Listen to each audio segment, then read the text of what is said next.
Quazi here.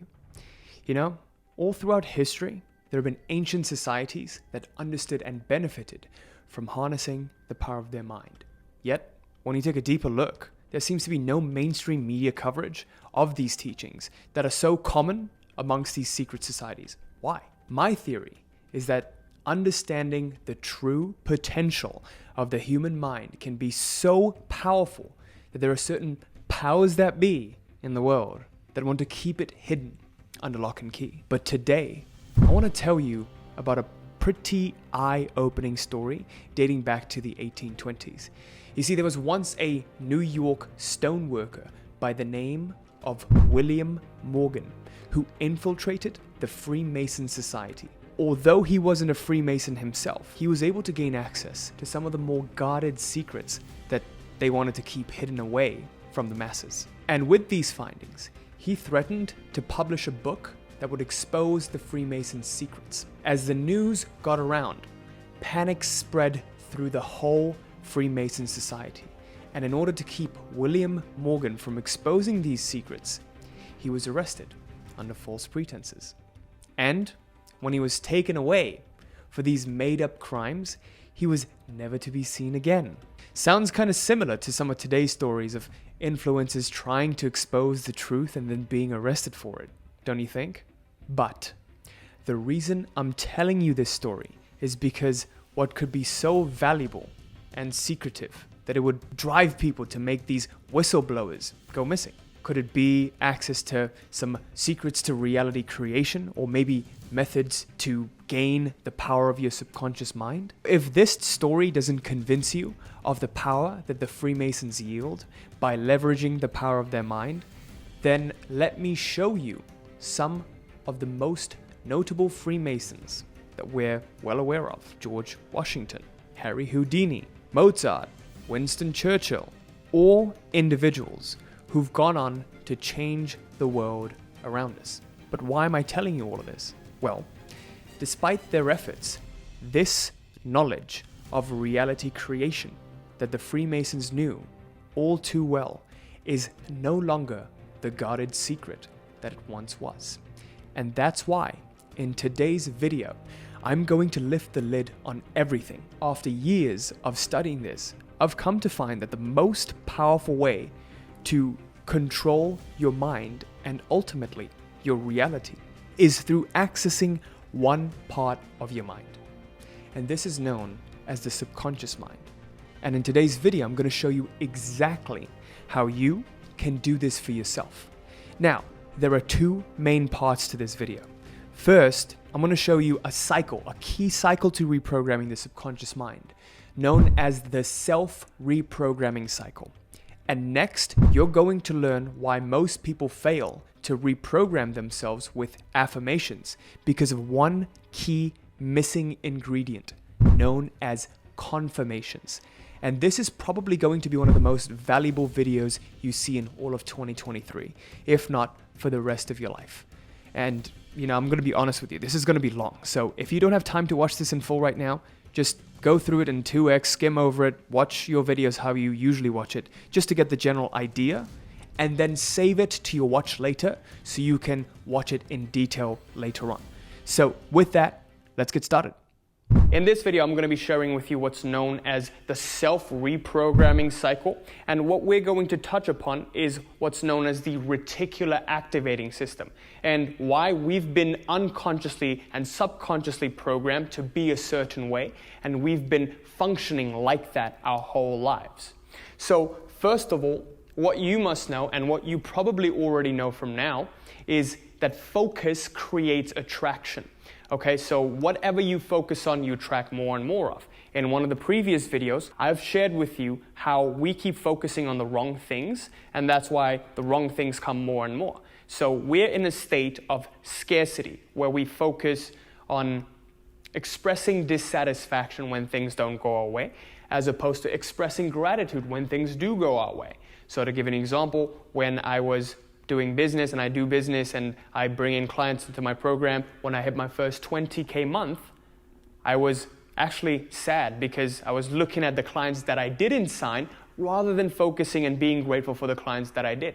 And I saw that as absolute insanity. That's what woke me up. It's like, wow, I just hit my year-long goal, and now I'm bitching and complaining about it, right? So you got to know this, that focus creates attraction. Whatever you focus on, you're bringing into your life. Ask yourself this: where is the focal point of your attention? Is it on being grateful for what you do have, noticing what you do have, or noticing what you don't have and the lack of it, right? And the second thing you've got to know is, as a result of this conditioning, we've been stuck in what's known as the law of hypnotic rhythm.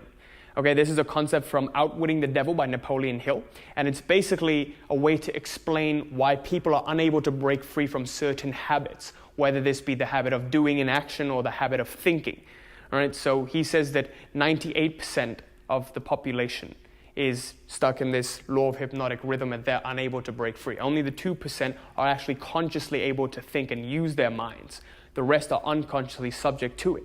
When I explain to you this self-reprogramming cycle, this is going to make a lot of sense, and you're going to learn how to break free from this law of hypnotic rhythm. It is possible to break free from it, despite what people might say.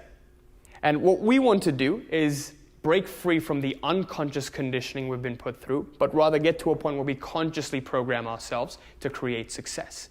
And even though I'm going to share with you how to subconsciously get to that default, I still want you to be conscious, because if you attract success unconsciously, you will always suffer your success.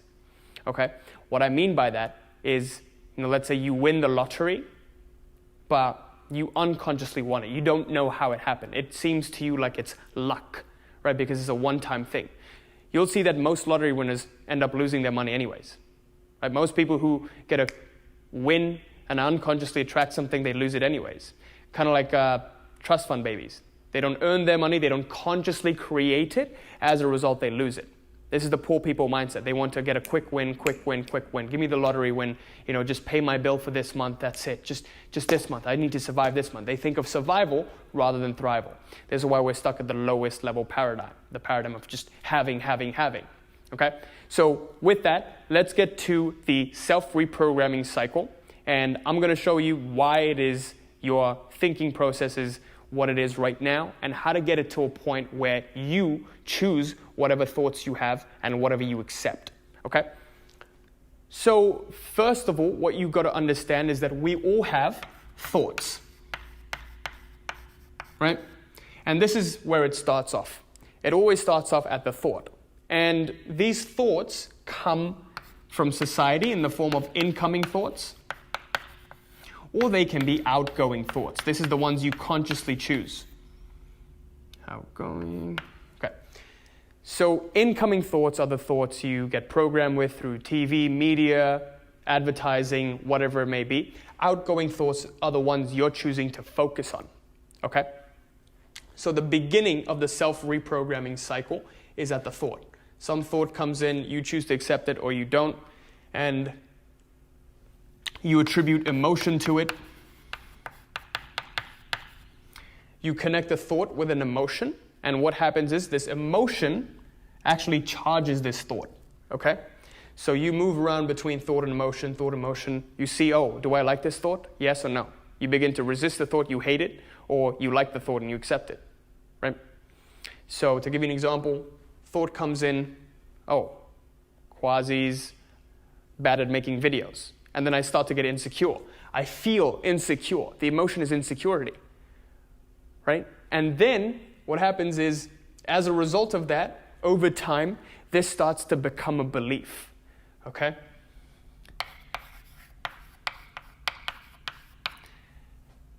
And now I start to believe that I'm bad at making videos because there's enough thought and enough emotion that it's been conditioned into a belief. But remember, I didn't choose this, okay?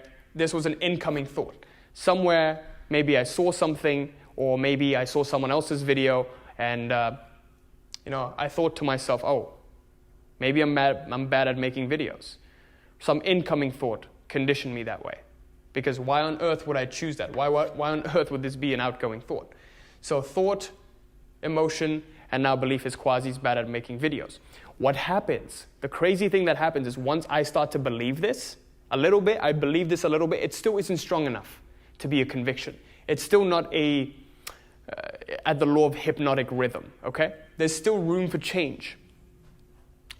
When this becomes a belief, an interesting phenomenon occurs. What's known as your RAS, your reticular activating system, gets programmed with this belief to the point where you start to look for proof of it, okay?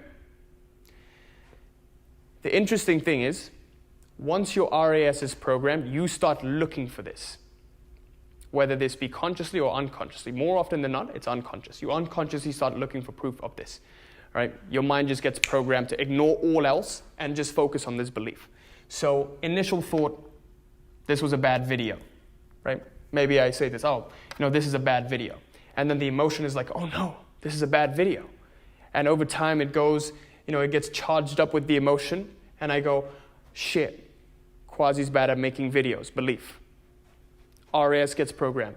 Quazi's bad at making videos. Look for where Quazi's bad at making videos. You become like a robot. And what happens is now, once your RAS gets programmed, you look for confirmation. You look for confirmation that Quazi is a bad video maker. So now I'm going unconsciously looking for proof that I am a bad video maker. So I scroll through my comments and I see that one person who says, Quazi, your videos are shit. This didn't make any sense at all. And now this becomes a conviction. All right? So then this becomes a conviction and you start to really accept it. This is the level of getting stuck at the law of hypnotic rhythm. Okay? So now it's difficult to change it. Over time, this conviction gets stronger and stronger. It keeps going through this cycle again and again, because now this is a belief, and you start to go through this RAS again. You look for confirmation again, conviction, conviction, conviction. Okay, this is the process that cycles. RAS is still programmed. You look for confirmation, and then it becomes a conviction again. Stronger conviction, stronger conviction, stronger conviction, until it becomes very difficult to break free from this belief. If you look at people who've been living a certain way for 30, 40 years, and they've been in a certain belief that, I'm just not good enough, I'm just not good enough. And then they find out about law of attraction mindset work. They begin on this journey of changing their beliefs. It becomes very difficult for them, because for their whole lives, they've been conditioned like this. So if you're a parent watching this video, make sure you are careful of what your children believe, okay? The younger you change them, the better. So what we want to do, what our goal with all of this is to consciously change our cycle and consciously choose the kind of thoughts we want, okay? So what you got to know is that it starts off at the level of thought, and then the thought evolves into a belief, and then the belief evolves into a conviction. These are the three levels. That is the highest level of belief. This is the lowest level of belief. It initially comes as an opinion, right? This thought is just an incoming opinion. Quazi, this video is bad. It's just an opinion. I could choose to accept it or I could choose to not. Depends what you do. Here is how you consciously override this process. I want you to pay close attention to this. Let's say you now want to say, Quazi is actually a good video maker. All right?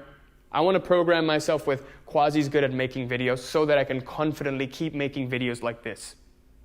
Okay. Quazi's a good video maker. Outgoing thought. Outgoing thoughts are the ones we choose consciously. Incoming thoughts are the ones we don't choose, but we actually accept anyways because we're innocent. Outgoing thought. Quazi's a good video maker. Put emotion onto it. Start visualizing myself. Start experiencing Quazi being a good video maker. Charge it up more and more. It becomes a belief. It becomes a little belief. Okay, it's still not strong enough. It just becomes a little belief. Now what happens is we must consciously do this. Because the belief isn't strong enough, we have to consciously program our RAS to look for proof. So now we have to override this process and look for confirmation straight up. So now I'm going to scroll through the comments and see proof of this video being good. Sometimes I'll look for proof and I'll say, okay, there's proof. Someone said, this video is really good, Quazi. Thank you for helping me. Great, Quazi's a good video maker. Awesome. confirmed. It's becoming conviction, okay? This is becoming a little bit of a conviction, but we need to keep working with this whole cycle over and over again to break free from that old conditioning. Because remember, I said we were unconsciously programmed to express dissatisfaction rather than express gratitude at what is good. So as I do this over time, this RAS gets naturally programmed to accept this idea and start looking for ways that Quazi is good at making videos. Oh, this video got 15,000 views. Quazi's really good. See, it's going to happen because I'm really good at making videos. You know, I am actually really good at making videos. Then you actually start to believe it because this conviction starts to get stronger and stronger. And the next thing you know it, you start to focus on things that you do want to see and ignore things what you don't want to see. That's the state we want to get to.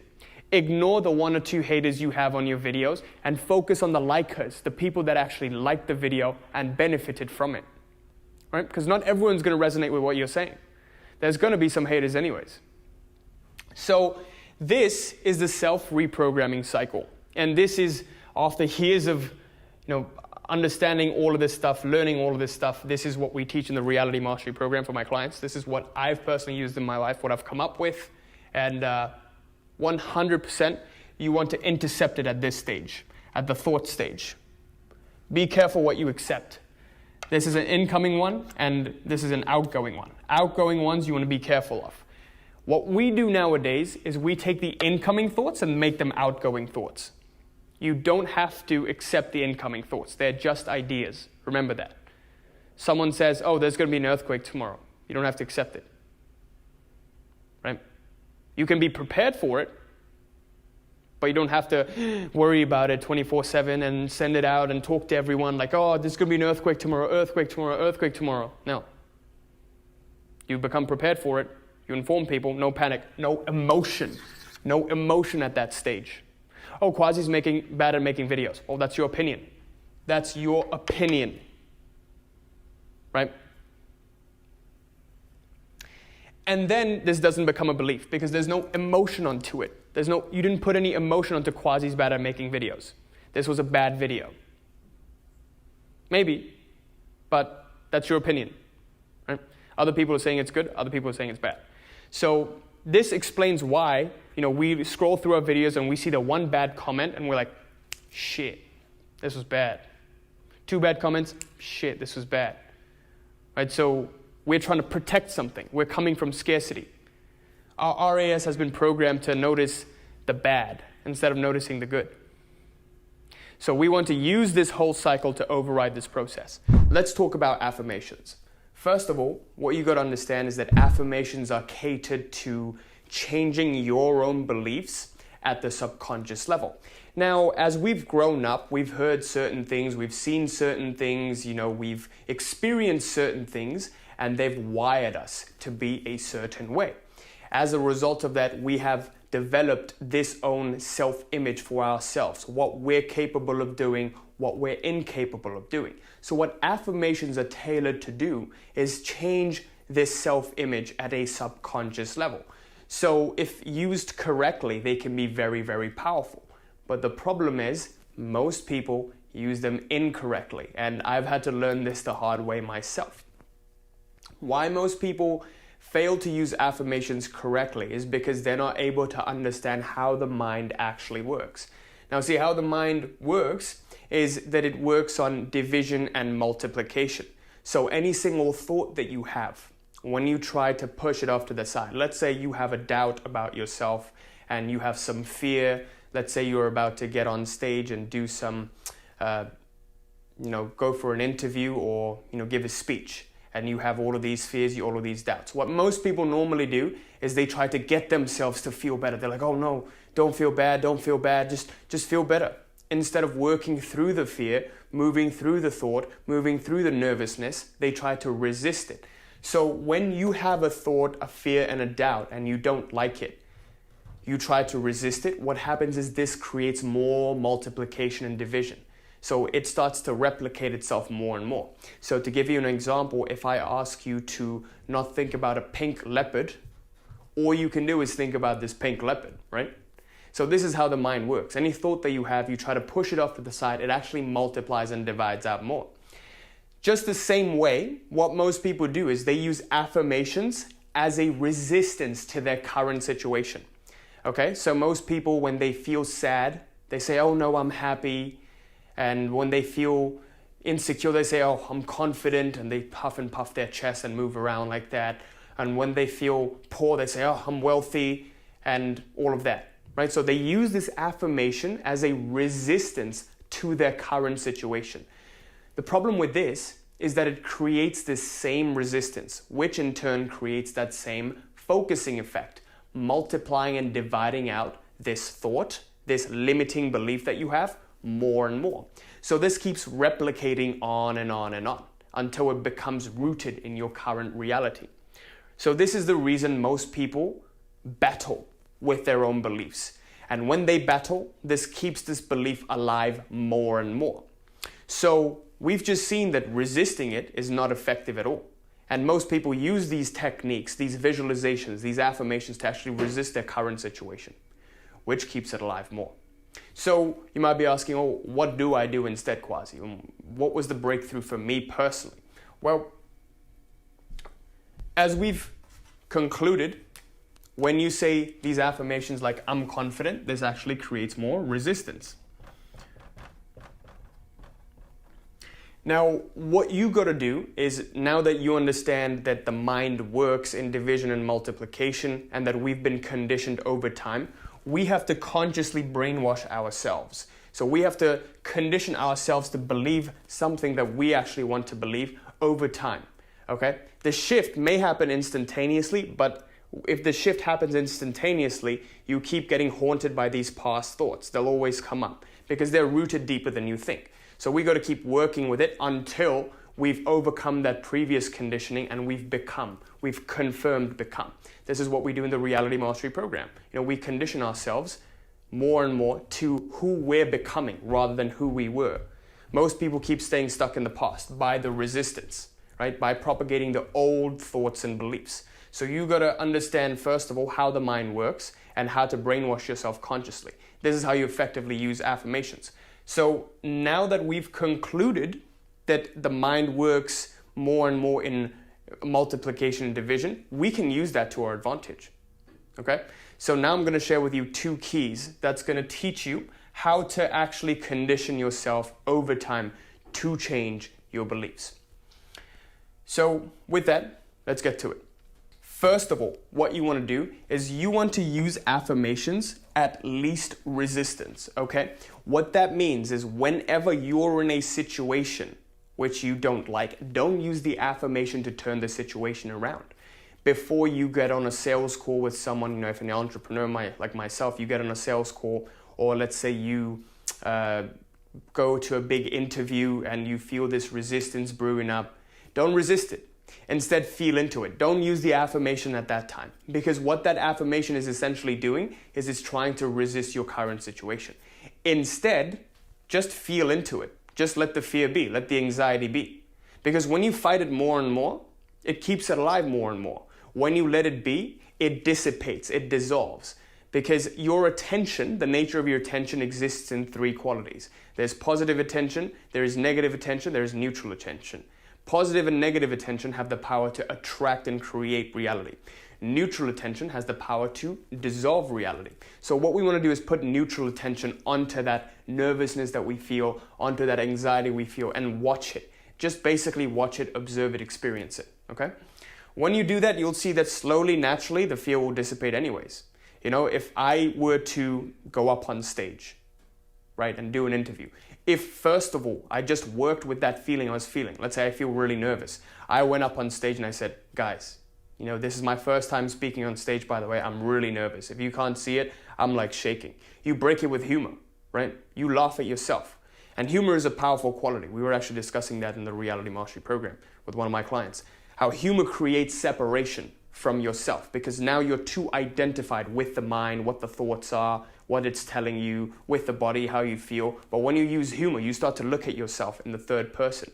And now you're no longer identified with the mind and the body, but you're looking at the mind and the body and you're laughing at it. You're laughing at the insanity. That's what you want to get to. So use the affirmations only at a point of least resistance, okay? What that means is usually first thing in the morning, last thing before bed. That's when you're in least resistance mode. That's when you're most relaxed. Use your affirmations, say your affirmations to yourself only at these points. Maybe you can say it throughout the day. And only use these affirmations to get to a good feeling state within yourself, okay? Don't use it to manipulate some result. This is what most people do. They visualize to manipulate some result. They use affirmations to get some quick result. They say, oh, I'm confident, and then they feel confident, they walk around confident, right? But it actually creates resistance to that current situation when there is internal resistance within you. So the key is use it at a point of least resistance. Now, number 2 is you want to back these affirmations up with what's known as confirmations. Now, I can't stress the actual power of confirmations, and I made a previous video, click up here, to check out how to actually use confirmations to root and close up the tie when you open up a new reality, okay? So most people use an affirmation to launch a new reality, a new idea, but the mind doesn't want to accept it because the mind needs concrete, cold, hard proof, okay? Without proof, the mind will be reluctant to accept any new idea. So how you give yourself confirmations is you use the day, okay? The whole day. Let's say I do my affirmations first thing in the morning, last thing before bed. As I'm going throughout the day, I'm making it a mission to look for proof of me confirming my affirmations becoming a reality. What that means is if I'm saying to myself, oh, Quazi's confident, well, what are instances in my day-to-day today that I was confident? What are few instances that I was really confident and I conducted myself in a confident manner? What were the results of those? It doesn't matter how little it was, okay? You ignore anything that doesn't support your worldview, confirm everything that does support your worldview. In this way, you bring conviction to the mind that this is going to be a reality. Right? I can't stress the actual power of confirmations. It's absolutely crucial because what you're doing when you're using confirmations is you're step by step getting your mind to believe. Okay, and we're going to talk about the illusion of belief, why you don't really need belief in one of the videos that follow. I'll probably insert the link up here. So with that, I conclude this video. I hope this was helpful. But just to recap, let's talk about why most people fail with affirmations. First of all, affirmations are tailored to change your subconscious beliefs. Okay, and second, most people fail because they don't understand how the mind works. What they're essentially doing is they're creating resistance to their current situation rather than swiftly changing it and shifting it, right? They're fighting with this current situation. When they use affirmations, they're not trying to go to a new reality. They're fighting with this current reality, which is keeping it alive. When you have force, force creates counterforce. So this doesn't become effective at all. And when you say affirmations, you say them at a point of high resistance. You say, oh, I'm confident even though you don't feel confident. Oh, I'm happy even though you don't feel happy. This creates resistance, creating this counterforce effect, keeping this current reality alive more and more. And what you got to do is condition this new belief you want to put in over time. It's at first a seed, which needs to grow into a beautiful flower, right? And the 2 keys to do that are, first of all, use affirmations at a point of least resistance. And usually this is first thing in the morning, last thing before bed. I have a set of 10 affirmations that I read right before bed and first thing in the morning when I wake up. This becomes very effective. I urge you to give this a try, right? Number 2, use confirmations. Use your day-to-day life as a mission to confirm what you're intending to become. And in this way, you'll see that within 30 days, your whole life will change. So at this point, you already have powerful tools to experience a shift in your life. Learning the self-reprogramming cycle was the biggest thing that allowed me to go from my full-time engineering job to becoming an entrepreneur and making my first 20K month.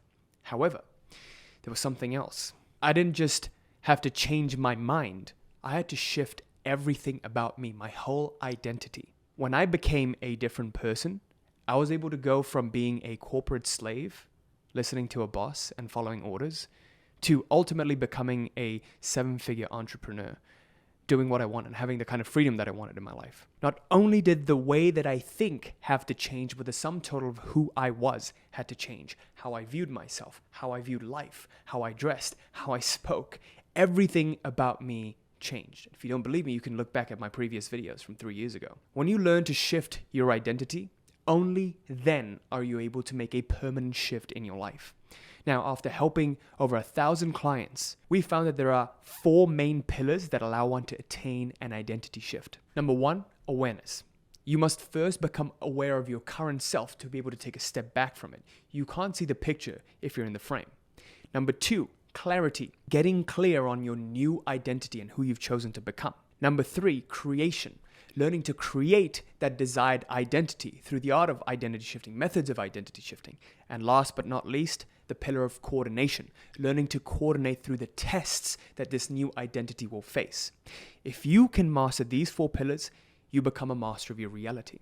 And this is exactly what we help our clients do in our flagship Reality Mastery program. Now, we work with 2 main kinds of clients. Number 1, people who are professionals and in corporate jobs looking to become entrepreneurs and quit their full-time jobs. They've tried their hand at entrepreneurship, but nothing really sticks. They realize it's not a tactical problem because nothing they've tried is wrong. Everyone else has tried the same thing and other people are getting results, but it's a mindset problem. Number 2, entrepreneurs who are stuck at a certain revenue level. They go through the roller coaster inconsistency in revenue, make a lot one month, go back down, and they've tried all sorts of tactics. And it's not, again, a tactical problem. It's an identity problem. They have an internal set point for their revenue, so they keep returning to that. If you're sick and tired of being stuck in the same situation month after month, year after year, and you know that the reason that you're stuck is not just a tactical one, but it requires a deeper solution, then I invite you to apply to work closer together with me so we can help you master these 4 pillars. Simply go to the pinned comments or you can go to realitycreator.com/apply. If you qualify based on your application, you'll be getting on a free one-on-one consult with one of our program coaches who've been trained by me personally, where we will help you, number 1, discover your blind spots. Number 2, set a 12-month goal and a game plan for you to achieve it. Number 3, discuss how to help you master these 4 pillars based on your unique blind spots so you can attain a permanent identity shift. Now, this is not for everyone. Please only apply and schedule a call if you're serious about investing both your time and money in your personal growth. I just want to be completely transparent with you and let you know that we receive over 500 applications to work with us every single month, and we can only take 25 clients each month.